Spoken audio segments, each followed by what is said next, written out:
제어 장치에 대해서 설명하겠습니다. 제어 장치에 대해서는 여기가 8.4절이 이 교재에서 제일 마지막으로 다루는 부분입니다. 여기에서는 제어 장치의 기능을 순서 제어와 동작 제어로 나누어서 간단하게 다시 한번 소개하고요. 그리고 제어 장치를 만드는 방법이 두 가지 방법이 있습니다. 하나는 하드와이어드 제어 장치고 다른 하나는 마이크로 프로그램 제어 장치인데 이 두 가지의 제어 방식의 구조와 특징을 설명하겠습니다. 그리고 마지막 절에서는 우리가 그동안 명령어 사이클을 인출 단계, 실행 단계, 그 다음에 인터럽트 단계까지 세 가지를 배웠죠. 이거를 좀 더 세분화하는 방법에 대해서 설명하도록 하겠습니다. 제어 장치의 기능은 순서 제어와 동작 제어를 한다고 했습니다. 순서 제어라는 것은 명령어 사이클을 진행시켜서 프로그램이 진행되도록 만드는 거고, 이 동작 제어라는 것은 각 단계에서 필요로 하는 제어 신호를 만들어 내 가지고 해당 동작이 실행되도록, 어떤 동작이 실질적으로 하드웨어에서 실행이 되도록 이렇게 만드는 게 동작 제어라고 했습니다. 명령어가 실행되는 과정을 갖다가 계층적으로 분해해 볼 수가 있는데요. 계층적으로 분해해 볼 수가 있는데, 프로그램은 명령어가 이렇게 하나씩 하나씩 실행이 되는 거죠. 명령어가 실행됐다가 그 다음 명령어 실행됐다가 그 다음 명령어 실행됐다가 이렇게 됩니다. 근데 이 명령어 하나를 실행하는 것을 명령어 사이클로 나눠 볼 수 있습니다. 그래서 인출 단계, 실행 단계, 인출 단계, 실행 단계 이렇게 하나씩 하나씩 이렇게 나눠 볼 수가 있습니다. 그런데 이 단계 하나는 명령어 사이클의 단계 하나는 여러 개의 마이크로 오퍼레이션으로 수행이 됩니다. 그래서 지금은 단계 하나당 마이크로 오퍼레이션 두 개씩 배정을 했지만 실제로는 이게 두 개 이상이 될 수도 있고요. 한 4개나 8개 이렇게 될 수도 있고, 실행 단계도 명령어 종류마다 이 개수가 다를 수 있습니다. 어떤 명령어는 이렇게 2개만 필요한 경우도 있고, 어떤 명령어는 8개, 뭐 16개 이렇게 복잡한 명령어는 이 마이크로 오퍼레이션이 여러 개일 수도 있습니다. 어쨌든 기능적으로 보면은 프로그램은 명령어 단위로 되어 있고, 각 명령어는 명령어 사이클에 포함된 단계들의 모임이고, 각 단계는 마이크로 오퍼레이션들의 모임이다 이렇게 얘기할 수 있습니다. 그리고 이 마이크로 오퍼레이션이라는 건 시스템 클럭이 이렇게 인가가 되는데, 시스템 클럭 한 개의 구간에서 실행하는 레지스터 동작, 이것을 마이크로 오퍼레이션이라고 논리회로 부분에서 배웠죠. 그래서 요 하나하나에서 레지스터 값이 바뀌게 되는데, 그것들이 하나하나가 마이크로 오퍼레이션이고, 이것들이 모여서 명령어 사이클의 단계가 되고, 이 단계들이 모여서 명령어가 되고, 명령어 실행되는 것들 다 모으면 프로그램이 되는 것입니다. 제어 장치가 이 부분인데요. 이 제어 장치로는 외부에서 클럭 발생기가 이렇게 들어가고, 그 다음에 처리 장치에서 명령어 레지스터하고 상태 레지스터가 이렇게 들어갑니다. 그리고 이 안에는 타이밍 신호 발생기하고 명령어 사이클 제어기가 있다라고 앞에서 설명을 했었죠. 이 제어 장치는 이 신호들을 받아서 제어 신호를 만들어냅니다.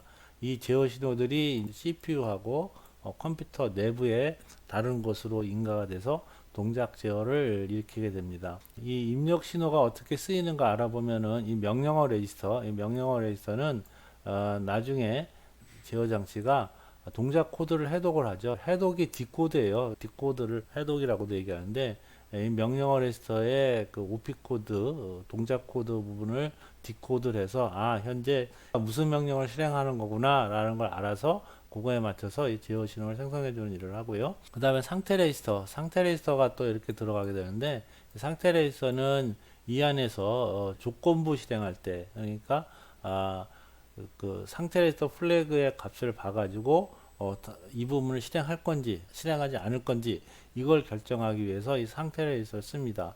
그래서 프로그램에 보면은 제어문이라는 게 있죠. if 문이나 그 다음에 반복문 이런 데 보면 조건을 판단하는 부분이 있는데, 그런 조건을 판단하기 위해서 이 상태 레지스터를 씁니다. 그리고 이 클럭 발생기에서 클럭이 들어가게 되는데, 이게 동기순차 논리 회로니까 이 안에 타이밍 신호 발생기나 상태 제어하는데 이 클럭이 사용이 됩니다. 그리고 여기서 나온 제어 신호는 레지스터 적재하고 버스 출력을 제어하죠. 이 부분은 우리가 저 6장에서 봤었죠. 6장에서 이렇게 레이서들 쭉 있고 연산기가 있고 버스가 연결되어 있는데 어떻게 제어하는지 이걸 그 타이밍 신호 갖고 제어하는 부분을 공부한 적이 있고요. 그 다음에 연산기로 또 제공이 돼서 연산기가 수행할 동작을 결정하기도 합니다. 그리고 제어 버스로 이 신호가 나가죠. 제어 버스 나가서 메모리, 기억 장치에 대한 읽기 쓰기, 그 다음에 인터럽트나 DMA 이런 것들은 입출력이랑 관련된 건데 그런 그 입출력 장치를 제어하기 위한 제어 신호들도 여기서 만들어서 공급을 하고 있습니다. 컴퓨터 안에서 쓰이는 모든 제어 신호는 여기서 만들어서 공급이 되는 것입니다. 다음엔 제어 장치를 만드는 두 가지 방법을 소개하겠습니다. 제어 장치를 구현하는 방법은 하드와이어드 제어 장치가 있고 마이크로 프로그램 제어 장치가 있습니다. 이 하드와이어드 제어 장치는 그 하드웨어로 만들었다 이 말이에요. 그래서 레지스터하고 그 다음에 순서 회로하고 조합 회로 이걸 가지고 만든 게 하드와이어드 제어 장치고, 이 마이크로 프로그램 제어 장치는 제어 신호를 메모리에다 저장한 거예요. 그러니까 메모리 소자에다가 이진수를 적어 놓을 수가 있는데 제어 신호를 그 안에 넣어둔 거죠. 그래서 이것은 그 메모리를 이용해서 구현한 거예요. 순차 논리회로, 조합 논리회로로 구현한 게 이 하드와이어드 제어 장치고, 마이크로 프로그램 제어 장치는 제어 기억 장치, 그러니까 메모리로 구현한 겁니다. 구현 방법에 보면은 이 순서 제어는 이제 상태 머신으로 하죠. 그러니까 동기 순차 논리 회로고, 동작 제어하기 위해서 제어 신호를 만드는 부분은 조합 논리 회로로 만들어져 있어요. 이 마이크로 프로그램 제어 장치는 제어 기억 장치라는 메모리 소자 안에, 이 메모리 안에다가 이진수를 이렇게 쭉 적어 놓은 거죠. 이진수를 메모리 안에 적어놔서 이걸 읽어내 주면 됩니다. 그래서 순서 제어하기 위해서는 여기에 주소를 공급을 해줘야 되는데 이 주소 공급을 해주는 장치를 순서 제어기라고 얘기합니다. 이 하드와이드 제어 장치는 이것을 구현하는 과정이 복잡합니다. 복잡하고 어려워요. 간소화도 해야 되고 그다음에 상태도도 구현하고 그래야 되기 때문에 이건 복잡하고 어려워요. 그런데 하드웨어로 만들어져 있기 때문에 이 메모리에 비해서 동작 속도가 빠릅니다. 회로를 수정하려고 그러면은 처음부터 설계 과정을 다 거쳐 가지고 회로를 다시 만들어야 됩니다. 회로를 처음부터 다시 만들어야 되기 때문에 이제 복잡하죠. 복잡하지만 이게 빠르다는 장점이 있어서 요즘 나오는 그 리스크 계열의 프로세서, Reduced Instruction Set 컴퓨터인데요. 요즘 나오는 그 프로세서들은 이 명령어나 이런 것들을 간단하게 만드는 특징이기 때문에 이 CPU가 간단한 프로세서들은 이 하드와이어드 제어 장치를 써서 속도를 빠르게 만들고 있습니다. 이것은 메모리에다 이진수를 쭉 적는 과정이 마치 그 어셈블리 프로그램 하는 거랑 비슷해요. 제어 기억 장치 안에 이진수를 적는 게 프로그램 짜는 거랑 비슷해서 프로그램인데도 아주 작은 프로그램이라고 볼 수 있잖아요. 그래서 프로그래밍이란 말도 붙었고 마이크로란 말도 붙었습니다. 마이크로 프로그래밍이라는 거는 이 제어 기억 장치 안에 이진수, 제어 신호를 적는 이런 일을 마이크로 프로그래밍이라고 합니다. 그런데 이것은 이진수 표만 있으면 바로 구현할 수 있기 때문에 구현하기가 간단하고 쉽습니다. 그리고 하드웨어는 항상 똑같아요. 제어 내용이 바뀌더라도 하드웨어는 다 똑같고 이 안에 들어가는 이진수 값만 달라지거든요. 그래서 간단해요. 그렇지만 이게 메모리이기 때문에 메모리는 하드와이어드 제어 장치에 비해서 주소를 주고 데이터를 읽어낼 때까지 시간이 많이 걸립니다. 그래서 이게 느리다는 단점이 있습니다. 그래서 CPU가 복잡한 거, 그러니까 명령어 형식도 여러 개고 명령어 길이도 다르고 이렇게 CPU가 복잡한 것은 하드와이어드 제어 장치로 구현하기가 어려워서 그래서 이 시스크 계열의 프로세서는 이 제어 장치가 마이크로 프로그램 형식으로 되어 있습니다. 하드와이어드 제어 장치 내부 구조를 보겠습니다. 하드와이어드 제어 장치는 여기 이제 명령어 사이클 제어기가 있죠. 명령어 사이클 제어기가 상태도를 운영하도록 되어 있습니다. 그래서 명령어 사이클의 각 단계를 구별해냅니다. 여기에서 요 신호를 보면은 현재 인출 단계인지 실행 단계인지 인터럽트 단계인지를 알 수가 있습니다. 그 다음에 여기 타이밍 신호 발생기가 있는데 이 타이밍 신호 발생기는 클럭 펄스를 구분한다 그랬죠. 그래서 현재 0번째 클럭인지 1번째, 2번째, 3번째 이렇게 현재 몇 번째 클럭이 들어오는지를 알아낼 수 있습니다. 그 다음에 명령어 레지스터에서 그 OP 코드를 해석하는 여기 디코더가 있습니다. 명령어에 보면 여기 OP 코드가 있고 오퍼랜드가 있는데 이 OP 코드를 명령어 코드를 해석합니다. 그래서 명령어 코드를 해석을 해서 디코더 출력이 나오는데 이게 1이면 더하기 명령어, 요게 1이면 빼기 명령어, 요거는 적재 명령어, 요건 저장 명령어, 요건 분기 명령어 이렇게 해서 현재 어떤 명령어인지 알아낼 수가 있습니다. 여기서 명령어 정보가 들어오는 거죠. 그다음 여기는 그 연산기 상태가 들어오죠.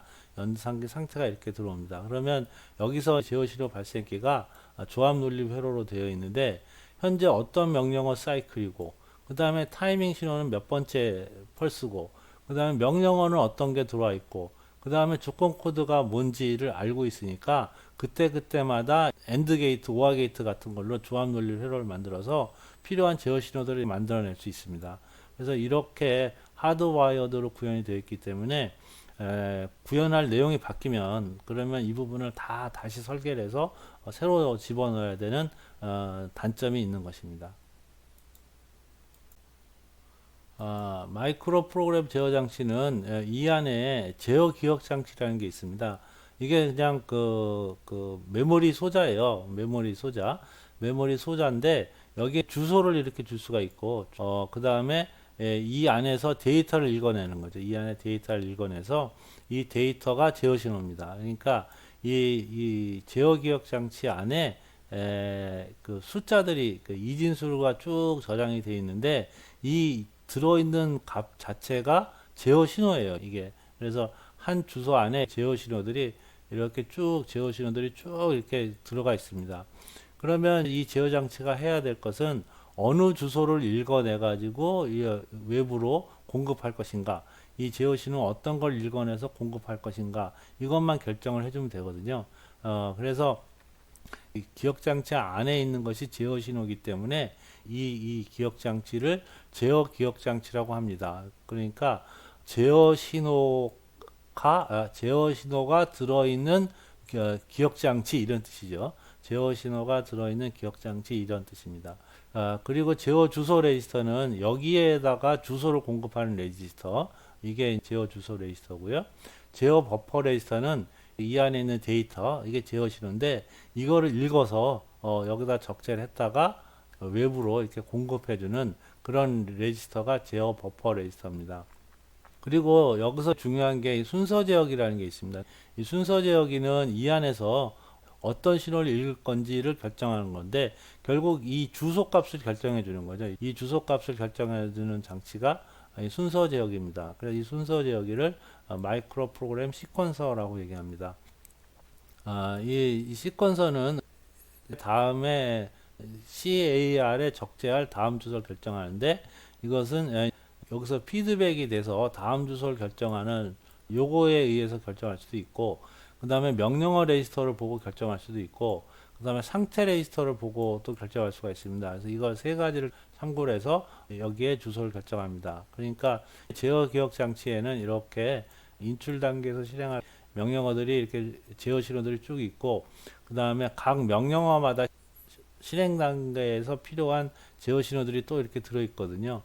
그래서 현재 인출 단계일 때는 여기 주소를 만들어 줘야 되고 그 다음에 각 명령어 더하기나 빼기나 이런 명령어일 때는 해당 명령어 들어있는 주소를 여기다 넣어 줘야 돼요. 그래서 이런 것들을 참고로 해서 이 CAR에다가 넣는 주소를 결정해 주는 게 이 순서 제어기가 하는 일입니다.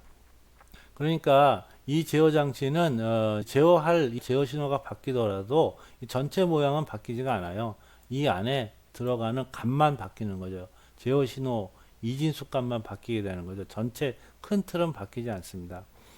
제어 신호 개수가 비트가 늘어난다 그러면은 이 폭이 바뀌게 되겠지만 그런 게 아니라면은 이 안에 이진수 값만 바꾸면 됩니다. 그래서 구현하기가 좀 편리한 장점이 있습니다. 시스템 클럭은 여기 레지스터에 저장이 들어가고 이게 레지스터에 들어가야 되는데 이 신호가 이렇게 여기 클럭 단자에 들어가야 되는데 그림이 조금 잘못됐습니다. 명령어 사이클은 기본적으로 인출 단계하고 실행 단계하고 인터럽트 단계로 이렇게 되어 있습니다. 그런데 프로세서를 만들다 보면 명령어 실행 단계가 어떤 거는 이제 짧게 끝나는 것도 있지만 메모리를 액세스해야 된다거나 또는 명령어 복잡하거나 이럴 때는 이 실행 단계가 너무 길어지는 경우가 있습니다. 그래서 프로세서마다 이 실행 단계를 더 세분화합니다. 이게 우리가 그동안 설명했던 아주 기본적인 3단계 명령어 사이클이고요. 인출 단계, 실행 단계 이렇게 하다가 인터럽트가 걸렸으면 인터럽트 갔다 이렇게 오는 거죠. 그 다음에 이 명령어를 디코드하는 부분, 이 명령어가 무슨 명령어인지 OP 코드를 디코드하는 부분을 이렇게 또 세분화할 수도 있어요. 그래서 명령어 자체가 복잡한 경우에는 명령어를 해석하는 단계, 그 다음에 실행 단계 이렇게 두 개로 나누기도 하고요. 또 어떤 거는 해독하는 것은 명령어를 디코드해서 무슨 명령어인지 알아내는 부분이고 실행 단계는 연산을 하는 부분, 실제로 연산하거나 메모리 주소를 알아내거나 이런 부분이고요. 그 다음에 연산 결과를 그 레지스터에다 기록하는 부분, 이걸 또 따로 떼가지고 기록 단계 이렇게 나누는 경우도 있습니다. 이렇게 되면 모두 이제 5단계 명령어 사이클이 되겠죠. 그 다음에 또 어떤 그 프로세서는 인출 단계와 실행 단계가 이렇게 되는데, 그러니까 인출 단계에서 실행 단계 하다가 그 메모리를 액세스해야 되는 경우가 그냥 레지스터만 갖고 실행이 되면 이렇게 두 개가 왔다 갔다 하면서 실행이 되는데 메모리를 액세스해야 되는 경우에는 간접 단계라는 걸 하나 더 둬서 메모리를 액세스하는 경우를 추가할 수도 있습니다. 그림이 화살표가 이렇게 되는데 잘못된 것 같아요. 이렇게. 예? 그러니까 인출하고 나서 메모리를 액세스해서 데이터를 갖고 온 다음에 그걸 실행하게. 그래서 화살표 이게 틀렸습니다. 제어 장치에서 공부한 것을 요약해 보겠습니다. 명령어 실행 과정을 계층적으로 분해해 보면은 프로그램이 명령어 단위로 되어 있죠. 명령어 단위로 되어 있는데 이 명령어 하나를 실행하기 위해서 명령어 사이클을 실행을 한다 그랬죠. 그리고 명령어 사이클 단계가 인출 단계, 그 다음에 실행 단계, 그 다음에 인터럽트 단계 이렇게 되어 있었습니다. 그래서 명령어 사이클 단위로 명령을 하나씩 실행을 하고 명령어 사이클은 인출 단계, 실행 단계 이렇게 나뉘어져 있고 또 이 단계 하나를 실행하기 위해서 마이크로 오퍼레이션을 단위로 한다 그랬죠. 그래서 이 마이크로 오퍼레이션은 클럭 하나마다 레지스터 값이 바뀌는 그런 동작입니다. 제어 장치를 구현하는 방법이 하드와이어드 제어 장치하고 마이크로 프로그램 제어 장치 두 가지가 있습니다. 하드와이어드 제어 장치는 순차 논리 회로하고 조합 논리 회로로 구현이 되어 있습니다. 그리고 마이크로 프로그램 제어 장치는 제어 기억 장치로 되어 있습니다. 제 메모리 안에 제어 신호를 이진수로 이렇게 저장해 두고 그것을 읽어서 제어 신호로 사용한다고 했습니다. 명령어가 복잡해지고 실행 단계가 많아지면은 명령어 사이클을 구현하는 사람이 특히 실행 단계를 더 여러 가지로 세분화해서 구현할 수 있다고 설명을 했습니다. 이것으로서 8장 강의를 마치도록 하겠습니다. 수고하셨습니다.